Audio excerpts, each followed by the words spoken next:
بسم اللہ الرحمن الرحیم۔ آج کی ویڈیو میں ہم آپ کے ساتھ رمضان المبارک کے حوالے سے چند ضروری مسائل شیئر کریں گے اور کچھ دلچسپ معلومات بھی آپ کو فراہم کریں گے، جیسے کہ رمضان کو رمضان کیوں کہا جاتا ہے، کیا رمضان روزے رکھنے کے لیے سحری کرنا ضروری ہے، اگر سحری نہ کر سکا تو اس کا روزہ قبول ہوگا یا نہیں، اس طرح اگر روزے کے لیے نیت نہیں کی یا نیت کرنا بھول گئے تو پھر کیا کرنا چاہیے۔ آج کی ویڈیو میں مکمل تفصیلات آپ کے ساتھ شیئر کریں گے، تو ویڈیو کو آخر تک ضرور دیکھیے گا۔ محترم ناظرین، روزے کو عربی میں صوم کہتے ہیں، جس کا لغوی معنی کسی ارادی فعل سے باز رہنے اور رک جانے کا۔ اصطلاح شریعت میں روزے کے درج ذیل تعریف بیان کی گئی ہے۔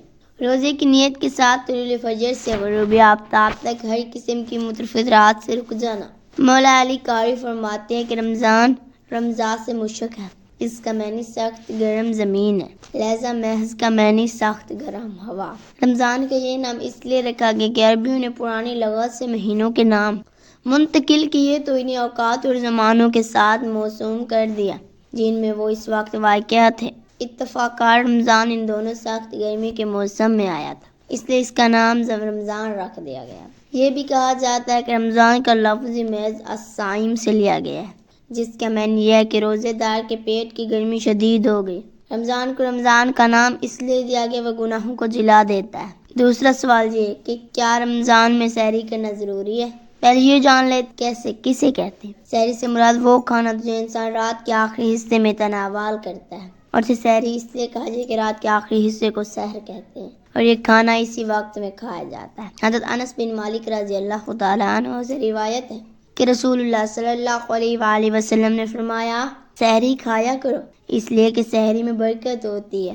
حضرت ابو سعید خدری رضی اللہ تعالیٰ عنہ سے مروی ہے کہ حضور نبی اکرم صلی اللہ علیہ وآلہ وسلم نے فرمایا، سحری سراپا برکت ہے، اسے ترک نہ کیا کرو۔ حضور صلی اللہ علیہ وآلہ وسلم نے فرمایا کہ سحری میں برکت ہے، تو برکت کسے کہتے ہیں یا برکت سے کیا مراد ہے؟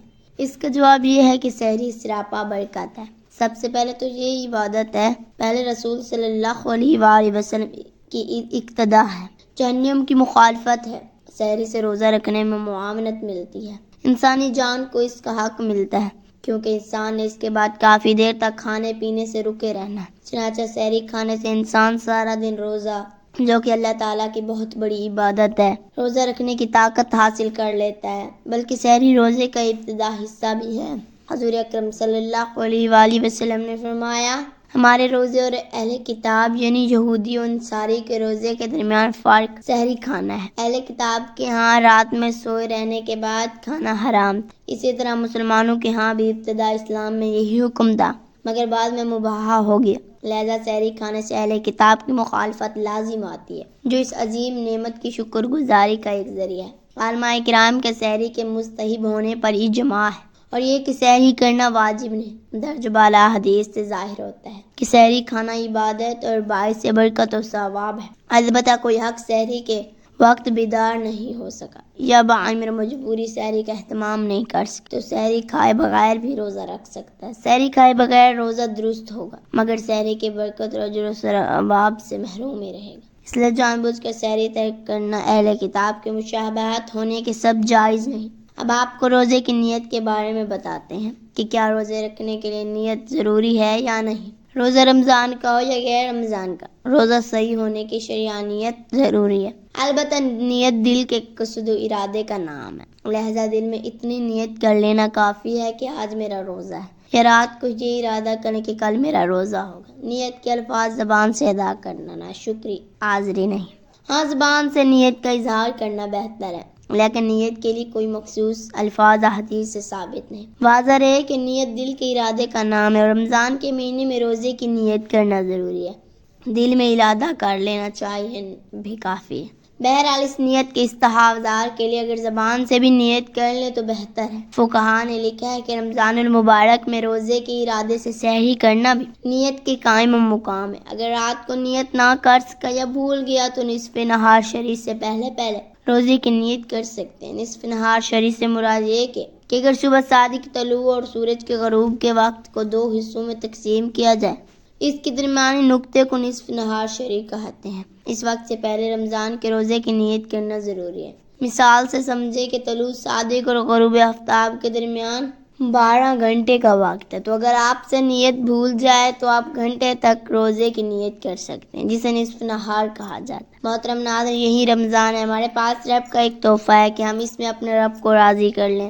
اس ماہ مبارک کی آمد ہے، یہ ماہ سیام امت مسلمہ پورے اہتمام و انصراف سے مناتی ہے اور اس کا خیر مقدم کر اس کی اہمیت کے اندازہ آپ سے اعتبار بھی کر سکتے ہیں کہ قرآن مجید میں تمام 12 مہینوں میں صرف رمضان المبارک کا نام آیا ہے۔ رمضان کا مہینہ وہ ہے جس میں قرآن مجید نازل کیا گیا۔ انشاءاللہ ہم سب کی یہ نیت ہونی چاہیے کہ ہم اس سے آنے کی کوشش والے احسن مہمان کو احسن انداز میں گزارنے کی کوشش کریں اور اس میں صوم صلاتوں کی پابندی کریں، بالخصوص قرآن پاک کی تلاوت میں اضافہ کریں۔ تراویح اس ماہ کی خاص عبادت ہے جو آقا دو جہاں صلی اللہ علیہ وآلہ وسلم کے وقت سے شروع ہوئی اور قیامت تک جاری رہے گی۔ اسی طرح حضور اکرم صلی اللہ علیہ وآلہ وسلم کی حدیث مبارکہ کہ روزہ گناہوں سے بچنے کے لیے ڈھال ہے۔ اس حدیث سے صاف واضح ہو رہا ہے کہ روزے دار صرف اپنے آپ کو کھانے پینے سے نہیں روکتا، بلکہ روزے دار کو فحش گوئی، بیہودی عملہ، لڑائی جھگڑا اور گالی گلوچ سے پرہیز کرنے سے اجتناب کرنے کا بھی حکم ہے کہ اگر اس طرح کا کوئی معاملہ روزے دار کو پیش آ جائے تو مدعے مقابل کو صرف اتنا ہی کہہ دے کہ میں روزے سے ہوں، اور وہ ایک بڑی معاشرتی برائی سے بچ سکے گا، کیونکہ ایک طرف اگر نیک اعمال کرنا باعث اجر و ثواب ہے تو دوسری طرف برائیوں سے بھی اپنے آپ کو بچانا بھی انتہائی اہم ہے، جیسے کہ رسول صلی اللہ علیہ وآلہ وسلم کا فرمان مبارک ہے۔ آپ نے صحابہ کرام سے دریافت فرمایا کہ کیا تم جانتے ہو کہ مفلس کون ہے؟ تو صحابہ نے عرض کیا کہ جو شخص صاحب مال نہ ہو وہ مفلس ہے۔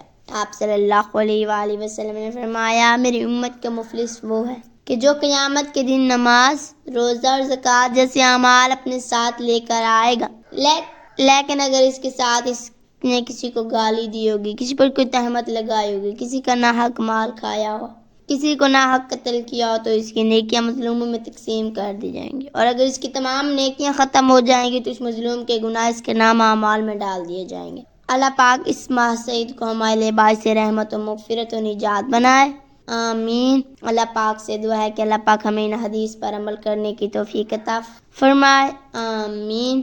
میرا پڑھنا اور آپ کا سننا اللہ تعالیٰ اپنی بارگاہ الہی میں منظور و مقبول فرمائے، آمین۔ اپنا خیال رکھیے گا، دعاؤں میں یاد رکھیے گا، آمین یا رب العالمین۔ ناظرین کمنٹ باکس میں اللہ تعالیٰ کے 99 ناموں میں سے ایک نام ضرور ٹائپ کریں، شکریہ۔ اگر ویڈیو اچھی لگی ہو تو ویڈیو کو لائک اور چینل کو سبسکرائب ضرور کیجیے گا۔